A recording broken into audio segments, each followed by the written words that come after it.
So, today is the day after the night before. Tottenham versus Bolo Gint. What a game it was. Tottenham was outperformed for 60 minutes by a team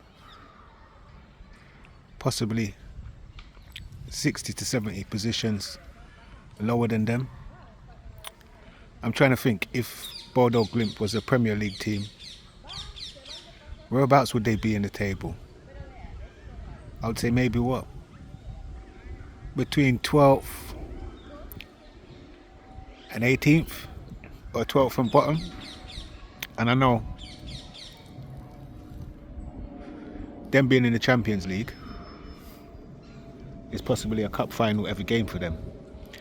And I really got the feeling that they wanted to prove a point because we beat them at home last year and took away their unbeaten record. I think that's why they went all out yesterday. But as I said previously, it was a solid team. They've had their manager for 7 years. I'm not sure how long they've had that current squad, but I'm assuming that most of them have been together for 2 to 3 seasons. Possibly that's why they played so strong.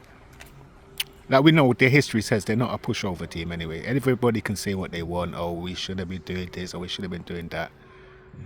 This is what happens when you meet teams in the Champions League. They play like they're in the Champions League. And I think yesterday, the players didn't seem very motivated. And maybe that might have just been the instructions what they got from Frank. You know?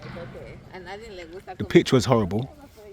And I don't think there's a player in our squad who's played on a pitch like that, possibly for the last 5 years.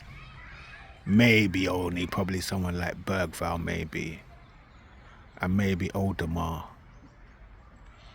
But other than that, I don't think we had much players that would have played on that kind of surface apart from the ones who played on it last year. And there was a particular time when I see Jed Spence going down the wing, and it's like he'd done a step over, then he's lost the ball. But then when you looked at the ground, you saw kind of like a lump.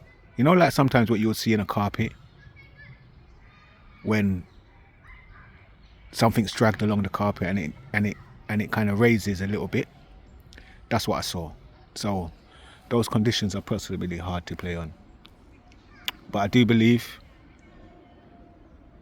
Frank has to set the team up better sometimes.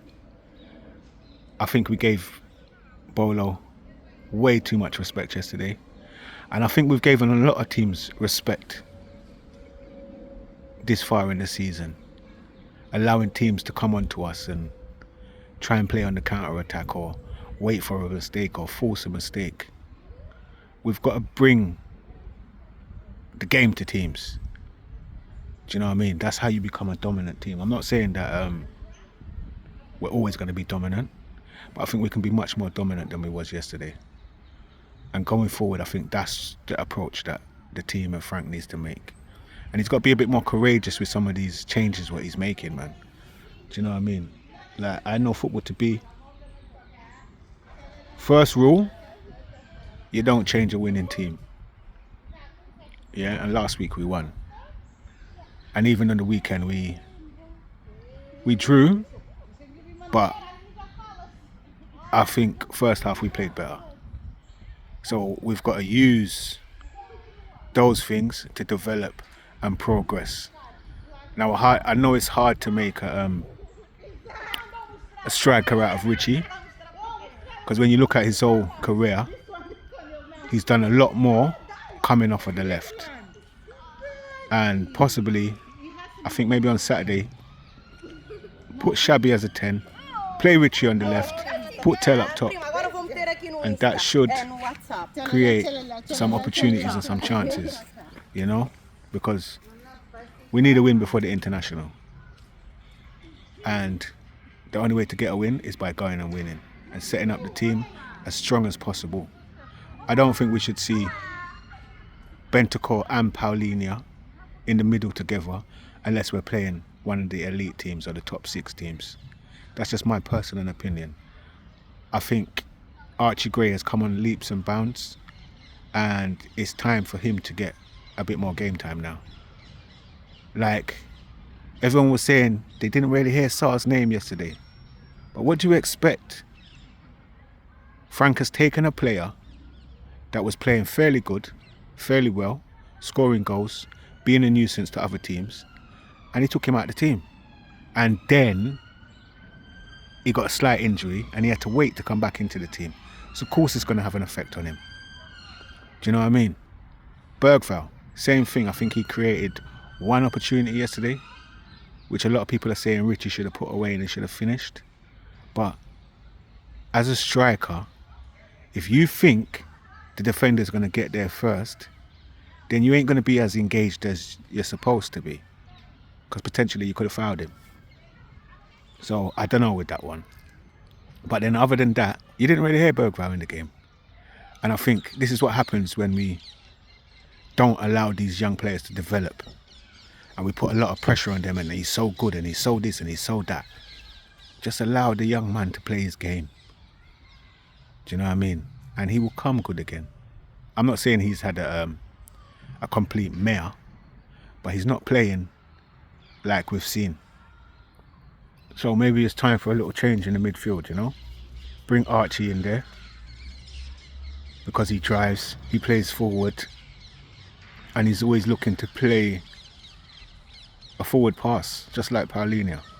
And I think that's what we need if you're not going to start with creativity. You need the midfielders to actually play balls forward, you know, and give somebody an opportunity to run into or run the channels. But we will see what happens come Saturday lunchtime. Even that, how is it we travel to Norway, yeah, one of the coldest countries ever, and then have to come back and play a lunchtime game, where Leeds have been off all week? But that's just Tottenham's luck, eh? But Frank is only 8 to 10 games in, so just support him. He's still experimenting. I think he experiments a little bit too much, but he's the manager. And this far, even though he's experimenting, we've only lost one game. So let's just keep that record up and push. And hopefully we go into the international break staying in 4th place or going up higher. But as always, come on you Spurs.